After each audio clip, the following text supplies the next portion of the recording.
Good morning. Your Excellency Fukazawa, Your Excellency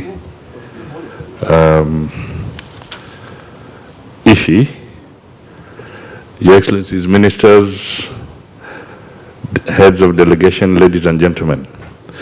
For the past 30 years, Tokyo International Conference on Africa, Ticad, has consistently rallied the call for Africa's development. We appreciate this support from Japan. In August 2016, Kenya proudly hosted Ticad 6, the first ever held in Africa. It is also worth noting that in 2008, Kenya's Professor Miriam Were was the first recipient of the Hideo Ngushi Africa Prize Award, which has now become part of Ticad activities. This speaks to Kenya's appreciation of the Ticad process. Trade and investment play a critical role in propelling economic growth and poverty alleviation. Developing countries in Africa account for 18% of the global population, yet the continent's contribution to global trade is less than 3%. The trade between Africa and Japan is fairly balanced. In 2023, the value of exports from Africa to Japan was estimated at $8.28 billion, while imports from Japan were estimated at $10.27 billion, resulting in a deficit of $1.98 billion in favor of Japan. The nature of trade imbalance between Africa and Japan remains of concern, as Africa's exports to Japan were majorly unprocessed agricultural products and natural minerals, while Japan's exports to Africa were finished products. This is a call for Africa and Japan to tap into the immense opportunities to reverse this trade imbalance through promotion of value addition of our raw materials to scale up our mutual trade and investment. Kenya is a leading destination in Africa for global foreign direct investment. In 2022, FDI to Kenya was estimated at $760 million, accounting for 20% of the FDI flows of $3.8 billion to the East African community. The presence of over 100 companies in Kenya in very strategic sectors attests to this achievement. This underlines our competitiveness as the financial and investment hub of the East African community. Your Excellencies, it is crucial to develop an enabling ecosystem for startups across the African continent, aimed at creating a robust network of entrepreneurs working together to attract more FDI, foster innovation, and address societal changes. This could hold the key to revolutionizing global supply chains to make them equitable, inclusive, sustainable, and responsive for all nations. We remain alive to the emerging challenges which are interconnected to global crises, including the war in Gaza, Russia-Ukraine conflict, the Red Sea crisis, and increasing region-wide instability in the Middle East.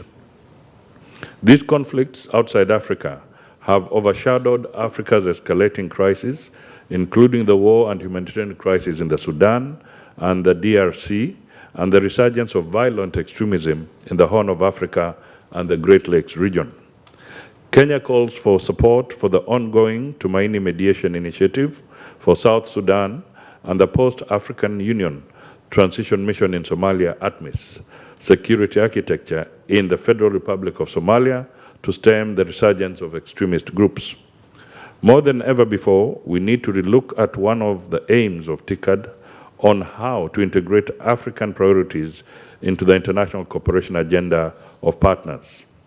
Kenya appreciates Japan's continued support to African-led efforts, especially in quality infrastructural development, as exemplified in projects like the Mombasa Southern Bypass Project, Mombasa Gate Bridge, and the Dongokundu Special Economic Zone, geared towards regional connectivity and promotion of trade and investment.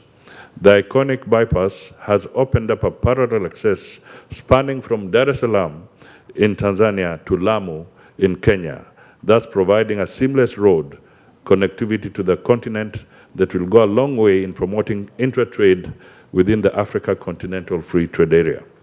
Further, I propose that we consider funding and technology integration into agriculture to make the sector adaptive to climate change. There is also an urgent need to focus on youth and women's challenges from a south-to-south perspective. We need to identify areas of quick wins that do not require huge resources but have high impact value. Africa therefore needs to implement strategies that will expand regional and international trade in support of the trade and investment objectives. The goal is to expand production, create employment opportunities, and generate income in developing countries. On global governance, collaborative action is necessary to strengthen the functions of the United Nations, including reforms of the Security Council and the international financial architecture. Japan and the AU can jointly play a greater role in harmonizing various initiatives on reforms of the multilateral system. As I conclude, let us appreciate that developing countries are embracing public-private partnerships to promote sustainable development, innovation, and technology, therefore enable countries to harness the power of digital economy to advance on efficient, inclusive, and a sustainable future. I thank you. ムダバディ内閣筆頭長官兼外務ディアスポラ担当長官